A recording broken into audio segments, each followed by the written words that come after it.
All right, good morning. It's Monday, August 24th. You need to be logged into Canvas. If you click on announcements, there is a link to today's assignment. It looks like this. If you go directly to assignments, you click on it and it looks just like this. Does anybody have any questions about how to get to this? This is what it will look like every single day. It will tell you exactly what we're going to do. Does anybody have any questions about how to get here? Awesome. Okay. We're going to roll on with the bell ringer. Today we are starting to use your ELA journal that you created in Google Docs. You need to go in your school email, go to Google Drive and find that document that you created for me. If you are Destiny, Blake, Tanaya, or Demetrius, you haven't done it. So you might not be able to find it because you haven't created it. You need to create it and share it with me. I would recommend that you copy and paste these 3 sentences into your journal. That way, you are not having to retype them. Somebody raise your hand and tell me what is a noun. What Person, place, or thing. Person, place, or thing. Awesome. So if you don't know what a noun is, then you're going to copy what I'm doing on this anchor chart with your bell ringer for today. You should be in your bell ringer journal and in your Google Docs. ELA journal? Yes. What is a noun? A person, place, or thing. Okay? A noun is a person, place, or thing. So as you're reading those sentences, you're going to underline it. If it is a person, place, or thing, that's what you should be doing right now.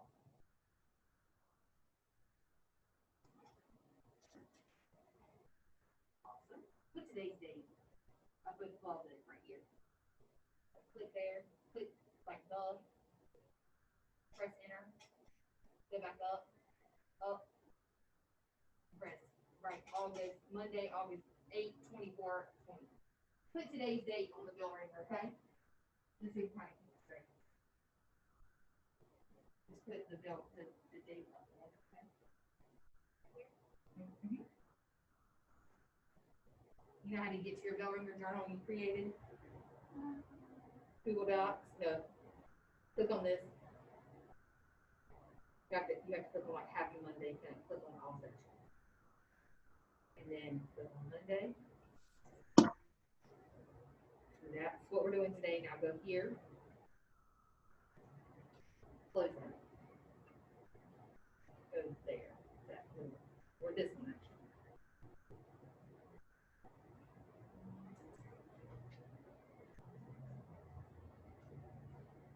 And then ELA journal. That's where you're going to copy and paste those 3 sentences right there. Click. Click. You have to open it.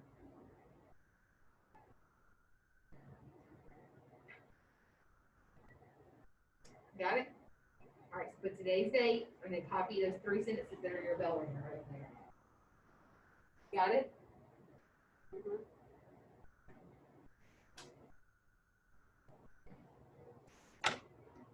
All right. Everybody good? Hey, Jerry. Everybody good? Everybody know what we're doing? We're rocking and rolling. We're almost done. Awesome. Okay, so when I open up your journal today, you should have these 3 sentences done. All right, let's go through them. The sky was a colorful palette of hues that painted the sky magenta. What are the nouns? Cassie, what are the nouns?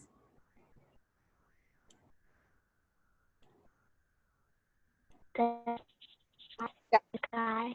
Sky, okay. What else?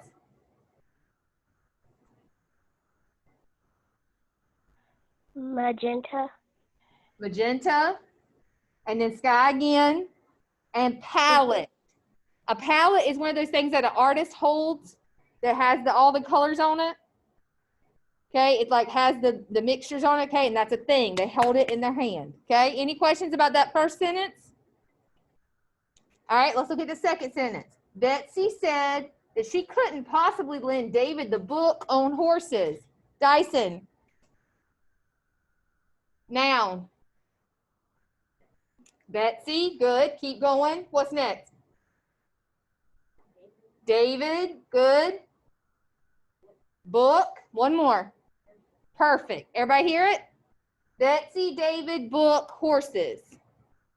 All right, last one. Amina, you want to do it?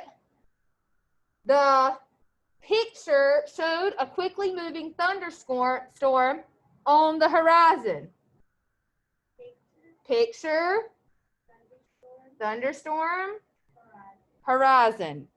Perfect. Questions? Everybody know what a noun is. We're going to be talking about nouns all week as your bell ringer.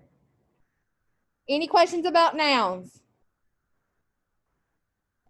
Okay, the next thing is a video on context clues. I'm going to click on it up here. It's going to play on your, but if you would like to mute it and watch it yourself on your screen, you can. I don't know what kind of quality it's going to be through Zoom. Okay? We're starting context clues. This little video is like a little intro. Okay? Yes. Yes. I'm going to start this video first. All right, y'all ready?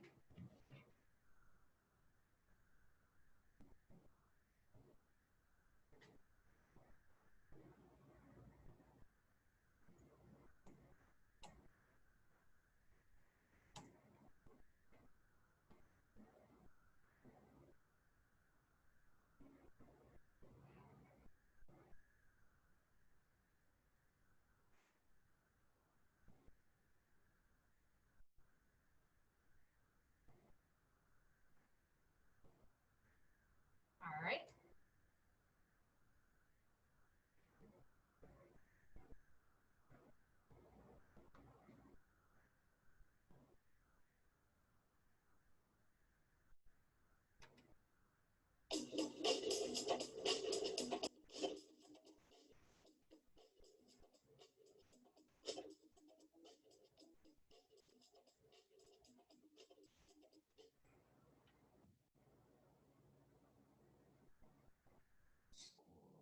Right? What does squirrel mean, man? Squirrel. Like squirrels in a tree? What's a squirrel got to do with this? You know who I gotta call? I gotta call Mr. A, man.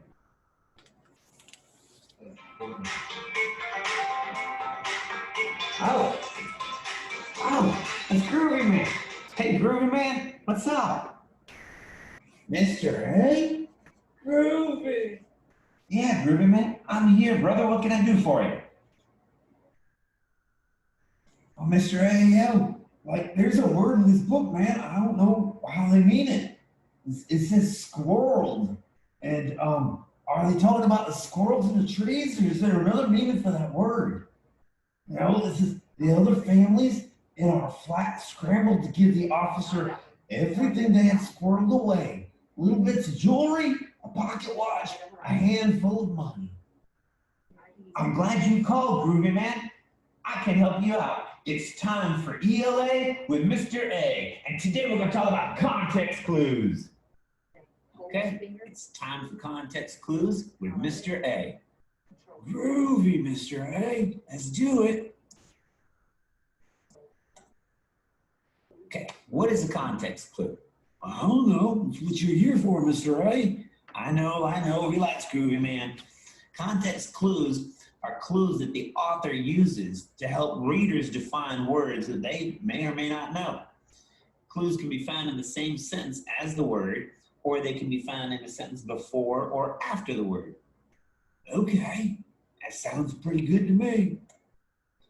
There are 6 types of context clues that we will look at: punctuation, synonym or restatement, definition or explanation, examples, antonym or contrast, and inference.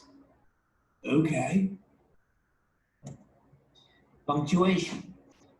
For this one, readers can use clues with punctuation to help infer the meaning. Hey, let's get this down in our journal, okay? These are the, can y'all see it? These are going to go down on an anchor chart. I want you to write in your journal context clues. And these are the major types of context clues. Okay?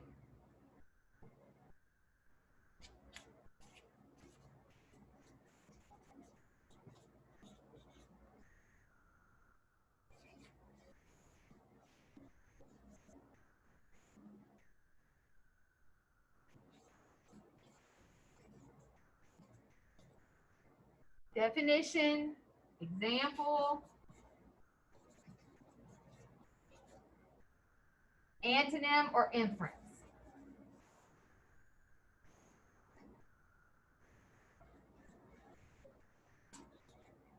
So I paused so you could write this down. I wrote it on an anchor chart. It's going to stay in the room. I want this in your ELA journal.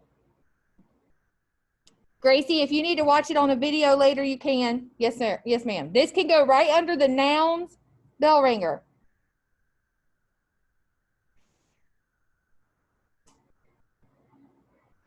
Okay.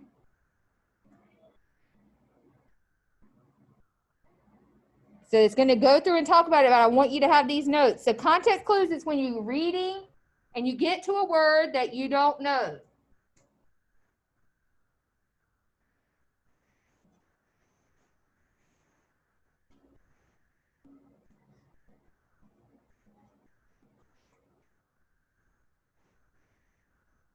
So like he was reading at the beginning of the video, it said something about somebody squirreled it away. That would be an example where you would have to figure out what the word squirrel means. Obviously, it's not the little furry animal in the tree. Okay? All right, I'm going to press play. Can you guys, I'm trying to figure out how to match this best up so you guys can see the video.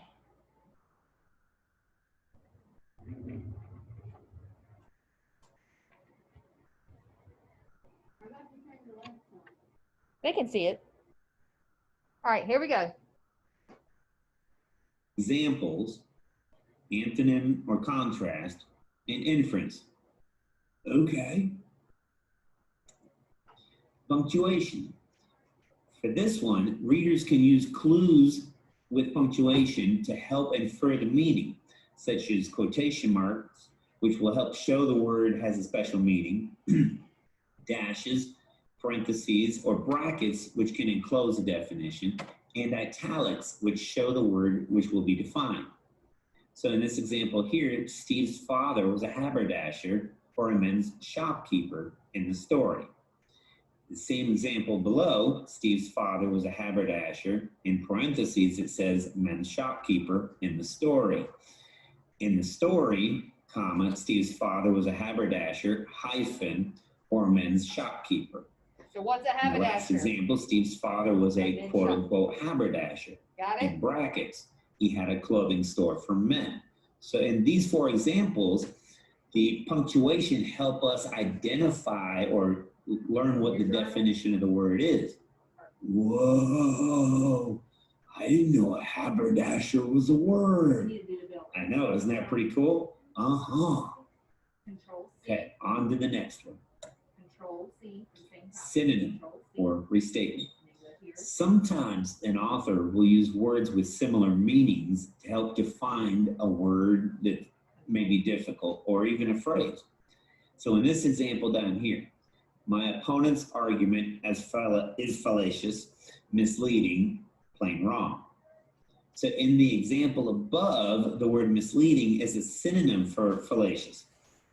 Misleading means to have the wrong idea or impression, so we can imply that fallacious means to have a mistaken belief. Whoa, I get it. So because misleading is to have the wrong idea or impression, fallacious means that it's a mistaken belief. I get it. Cool, very cool. All right. So you look down here in the bottom and we've got some signal words or clues, such as commas, semicolons, dashes, and parentheses. Again, something that can be used with punctuation. But on the bottom down here, some of the signal words are that is, in other words, and even or can be used. Okay, I'm good with that. This one, definition or explanation. Sometimes the author will put a word's definition immediately after the word is used. So if we look at this example, the patient is so somnolent or sleepy that she requires medication to help her stay awake for more than a short time. Oh, let me try this. Well, don't read the answer below. Okay, so the patient is somnolent or sleepy. Somnolent must mean sleepy, Mr. A. Good job, Groovy Man, you got it. Exactly, read the example explanation down here. In the example, the word somnolent is followed by explanation that the patient is sleepy and requires medication to help them stay awake. I got it. Yes, you did. Signal words that can be used are is, are called, is or are known as, is defined as, means, or refers to.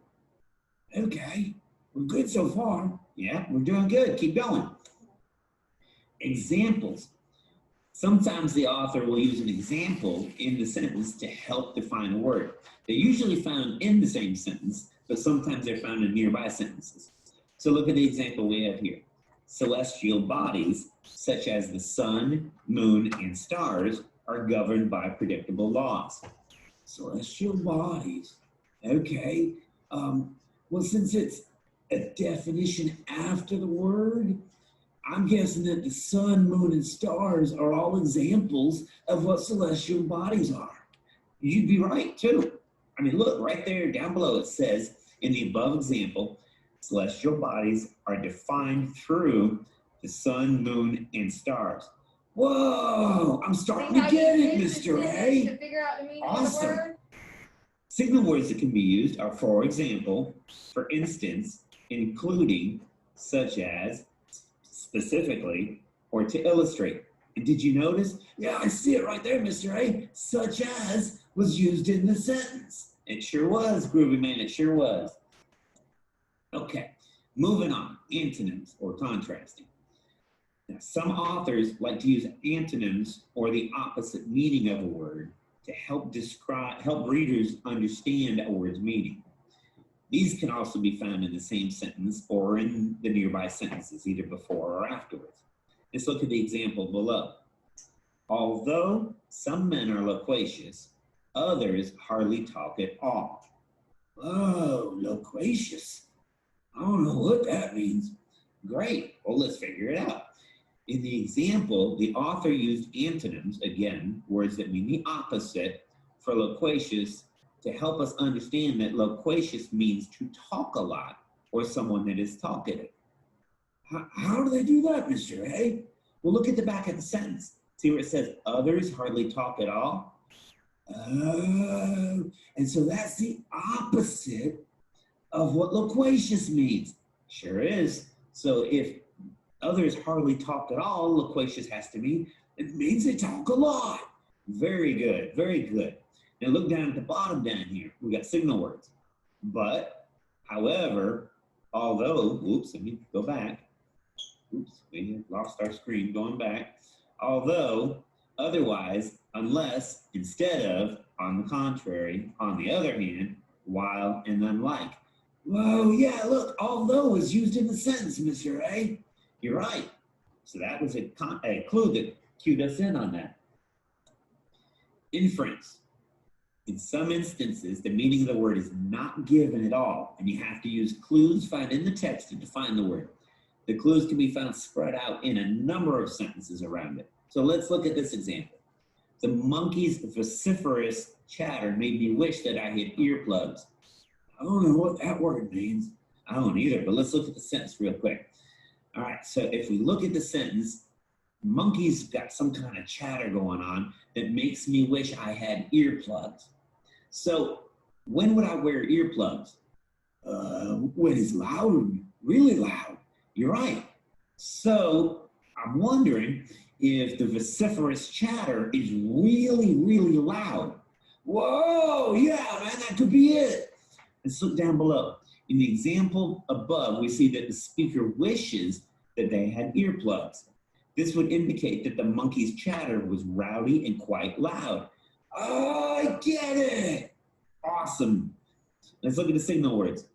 Look for clues over several words or sentences. So there are no signal words on this one. Okay, this is a tough one. All right, let's keep going. Oh, it's time for you to do it, Groovy Man. All right, I'll try it.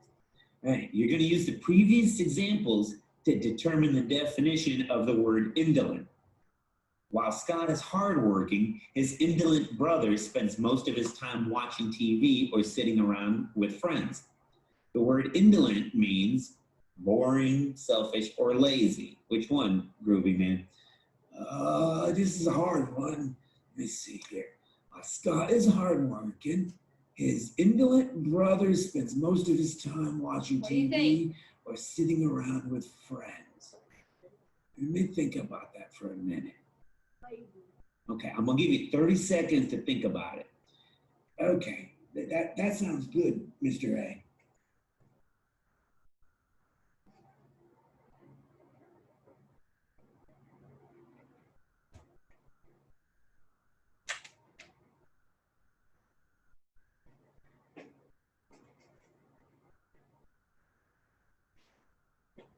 What do you think? Everybody going with lazy?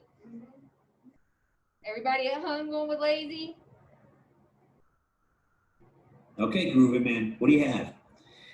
Well, his indolent brother spends most of his time watching TV or sitting around with his friends. I think the key word there is gonna be he's sitting around with his friends. His brother's hardworking, so I think it's gonna be lazy. Great job, that's exactly it, Groovy Man. No way, that's awesome. You're getting the hang of it. Okay, let's move to the next one. Use the previous examples to determine the definition of the word squirreled. Whoa, this is my sentence I was struggling with earlier. Squirreled. Oh, very cool. Well, let's see if we can help figure it out. Okay.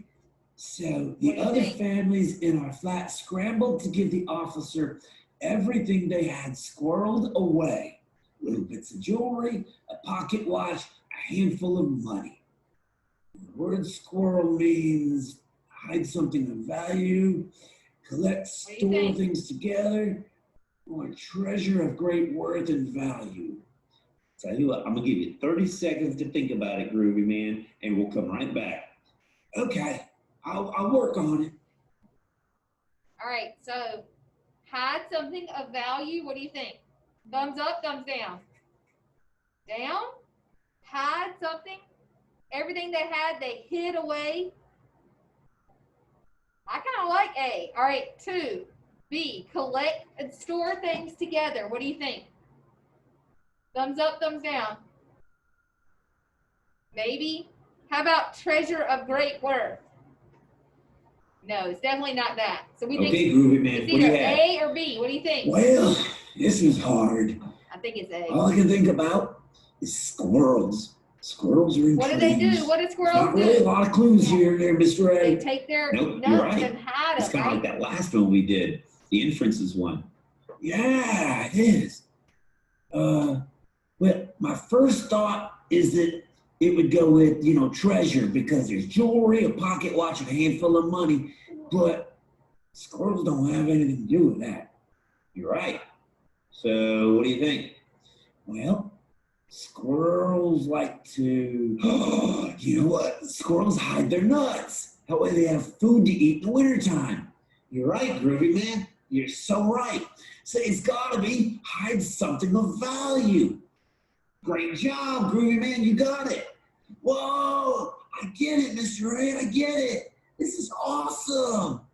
Cool, dude. Well, tell you what, we're done with this one. Very cool, Mr. A. Very cool.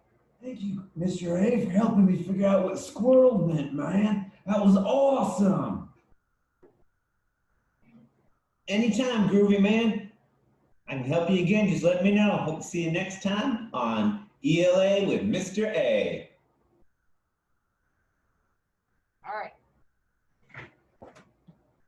Okay. Any questions? Any questions about intro to context clues? Zoom keeps kicking me out, so you're just going to have to watch the video. That'll be fine. Okay. Any questions about context clues? We're going to continue to talk about context clues all week. I'm going to give you a strategy that I like to give students to when they attack context clue type questions. I'm going to give that to you tomorrow, and we'll take some notes. But this was a good intro that a teacher from Chicago made, and I thought you guys would enjoy it. Do you like Groovy Man? Okay. All right. Looking back at our list of things we're doing today, the next thing is a video from Christopher Paul Curtis. We're going to talk about who Christopher Paul Curtis is and why. His impact, if you are having internet issues and you want to watch the movie and you want to watch it later, you can click on this link right here. It's going to have a biography about Christopher Paul Curtis. You can read that now while you're having internet issues and then watch the video later with class. Or you can just click on that video yourself and watch it yourself, and then when you watch class, skip through it. I don't think it will let you. It won't let you watch this video? It's just a YouTube link. But the first one it wouldn't. Yeah, it would let you watch this one, but the other one it wouldn't. It said on the other one, the video is unable. Okay. I don't know what's going on with his videos. Okay. While we're watching this, I want you to focus on who was Christopher Paul Curtis and how might his life have impacted him in a way that affected his writing. So we're going to read Bud Not Buddy that he wrote. So how did his life impact his writing? That's what I want you to focus on as you're watching, okay?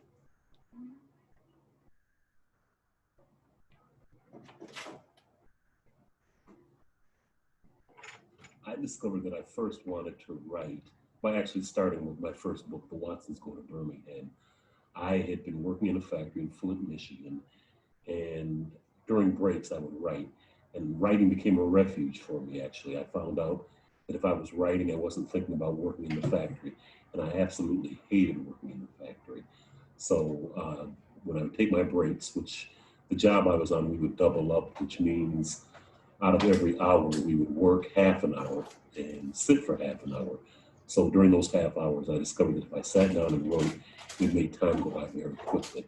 I didn't really think of being a writer until I'd taken the time off. My wife, she had more faith in my work than I did, actually. So she and I worked it out so that I could take a year off work and go to the public library and sit and write every day. And after doing this for a while and finally getting the story rolling, I realized how much fun I was having and how good I felt to be doing this. So that was when I discovered I wanted to be a writer. I went through kind of a convoluted route to get my first book published. I was sitting in the library and I would read The Writer, Writer's Digest, Writer's Market, the different kind of books that tell you how to get published. And it seemed like a really hard thing to do to try to get an editor's attention. But in Writer's Market, there's a whole chapter on contests where you can submit your manuscript and they will, to a contest. And if they like what it is, they would publish the book for you. So I submitted The Watsons Go to Birmingham to two different publishing companies, to Little Brown and to Delacorte, Random House in New York City. And I was rejected by Little Brown. Random House didn't win the contest with Random House, but they decided to publish it anyway. So they told me it was a children's book and if they published it, I said, that's fine, go ahead and do it. So that was really how I started. When I was younger, the main encouragement I got for writing was my parents. My mother, actually. I can remember the greatest criticism I've ever had of any of my writings, of anything that I've written. I was probably in 5th or 6th grade, and I brought home a project that I'd been working on at school. And after I was finished, I gave it to my mother to read, and she said to me, I wish you hadn't brought this home. They'll think an adult had worked on this. And that was just wonderful criticism for me. It just kind of gave me encouragement to write. In school, I had two teachers who were really encouraging of my writing. My 3rd grade teacher, Miss Henry was her name. And she just encouraged me by everything I did was wonderful and fine with her. It kind of uplifted you and made you want to keep going. But then in 11th grade, I had a teacher named Mrs. Harris. And Mrs. Harris was one of those teachers who's very enthusiastic about what she's doing. Uh, Kids know when a teacher really cares about what they're doing and they can feel it. Mrs. Harris gave that impression. So anytime that she would give you any kind of praise, it meant something very special to me. One of the most fun things about being a writer is getting the inspiration and finding out where it comes from. I get my inspiration from anything. A lot of times I'll go to schools and kids say, where do you get your ideas, or where do you get your inspiration? What made you want to write about that? My problem is not trying to find something to be inspired by. It's weeding out things and just coming up with one thing. Conversation between two people can inspire me to do something. Particularly, I listen for dialogue when I'm just eavesdropping on people. You'll be sitting somewhere and you'll hear two people talking. Just great conversations, and you kind of pick up an idea and that can grow into a story. I tell young people that ideas and inspiration to write are like seeds, that you get very small things and you plant them and they grow. So I get inspiration from things that happened to me in the past, things that happened to other people, things that I just imagine. Inspiration is everywhere for me.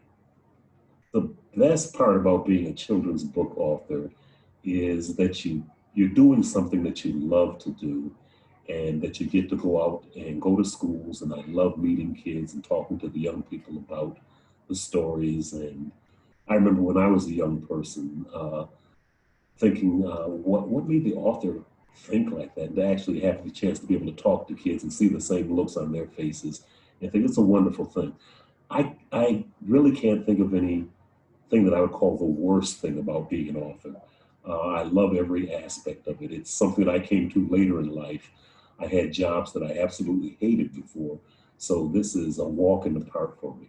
Probably if I was forced to name something that is the worst thing, it's probably getting the first letter from the editor after you've initially submitted the book. It's really hard to read what they think is wrong with your book. When you've written a perfect book and they just want to go and point out this and point out that. That's probably the only thing that bothers me. And that's a very minor irritation. I've had real jobs before, so I know what worst is. And there's nothing worse about this. There's nothing bad about it. I would never pretend to give a teacher advice. From going to schools, I know that teaching is a profession that is very difficult. If I were trying to tell somebody what I thought would be helpful to them to make the book more presentable to the young people, is have fun with it. Don't go at the historical aspect so much. Have fun with the characters. I think much in the same way that I write, what you try to do is you want to catch the people first. You want to make them feel like they're a part of the family that you're writing about, or the young person that you're writing about. You want them to feel like that's a friend of theirs. And then when you get to a part that is historical or something that is important, a lesson, you don't want it to feel like a lesson. You want it to feel like their reaction to this person, to their friend. You want them to be friends with the person. So I'm sure any advice I would give to a teacher on how to present my book would be wasted. I'm sure they know anything that I could come up with. When it comes to choosing a favorite book for young people, that is so hard. There's one of the things that they teach you in author school. There's no author school. It just seems like every author says this is when somebody will ask, what is your favorite book? You say, oh, my books are like my children. I don't have a favorite. And that's the way it is with reading books for children, for anybody really, with me. One of the worst experiences I've ever had was being a judge for the National Book Award. It's so hard to say this one is better than that one. To me, books are a lot like music. And at any one time, one song or one book might be my favorite. Then another time, it'll still be in my top 10, but it might not necessarily be my favorite. But if forced to the wall and asked what I think is my favorite children's book or book for young people, very, very high on the list would have to be Monster by Walter D. Myers. I just think it's an outstanding, breathtaking book. I love Monster. But as I said, tomorrow will probably be something else. When I decide what story I want to write, if it takes place in the past, I have to do research. My favorite place to go is to the library. And when I go, what I'm trying to find is not so much events that took place during that time. I'm trying to find out the way people spoke. We speak differently today than people did 10 years ago, 20 years ago. And I try to catch the language, try to make sure that the language is the same. Things that happened in the 50s, the 60s, and the 70s, I can remember, so I don't have to do a lot of research about those. Things that happened in the 30s, I have to try to go back to books, to magazines, to watching movies. All of these things can give you an idea of the way people spoke and really the way people think at the time. My book, Elijah of Buxton, takes place in Buxton, Ontario, which is about 40 miles from Detroit, Michigan in Canada. And it was hacked out of the wilderness by, there was a white minister from Philadelphia named William King, and he inherited slaves through his wife. He felt slavery was immoral, so he bought this land in Canada to set the people free. And it was a wilderness. They had to follow very strict rules once they got there. Each person had to buy a 50-acre parcel, a minimum of 50 acres of land. They had to clear it. They had to dig a drainage ditch. They had to, the front of their house had to have a flower garden. The back had to have a vegetable garden. The house had to be 30 feet away from the road. It had to be a certain size. Very, very strict rules, but it worked because people who were new to freedom didn't have skills that we would just assume were there. So this really worked for the people, and with their determination to do things, Buxton, the settlement of Buxton was a success. Okay. All right, so what about Christopher Paul Curtis do we want to put on our anchor chart to remember about him? What are the key points from that video we want to put up about him?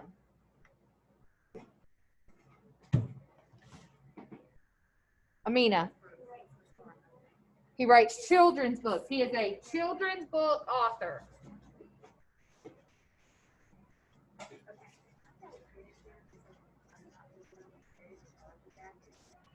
Okay, what else? Somebody from home? Somebody who's on digitally?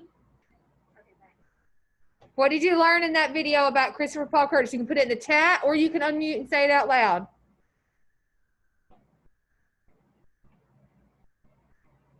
Don't everybody speak at once.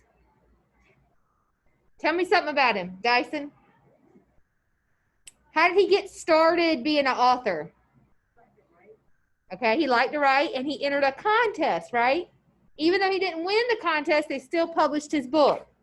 So his route to becoming an author was very different than somebody who went to school to be an author. Okay, so he was a factory worker.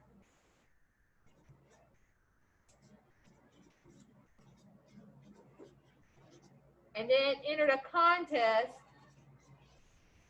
to become a writer. Where does he live?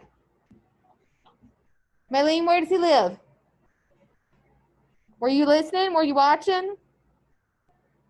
Where does he live? He said it. Nobody's saying anything in the chat. Nobody's unmuting and talking to me. We need to watch it again? No.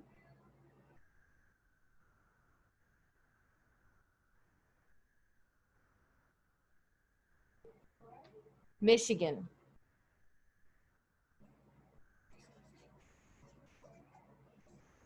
He worked in a car factory. So he would take a 30-minute break and work 30 minutes, take a 30-minute break and work 30 minutes. He was working in a car factory. So his route to become an author was very different than somebody who says, I want to be an author, and they go to school to be an author. They go major in English out of college and all that. This is very different.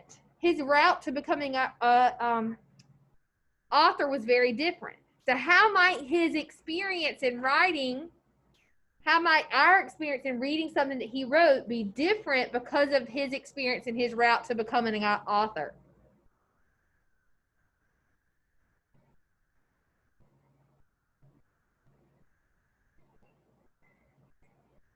We need to have a pop quiz. Nobody's talking. Guys, come on.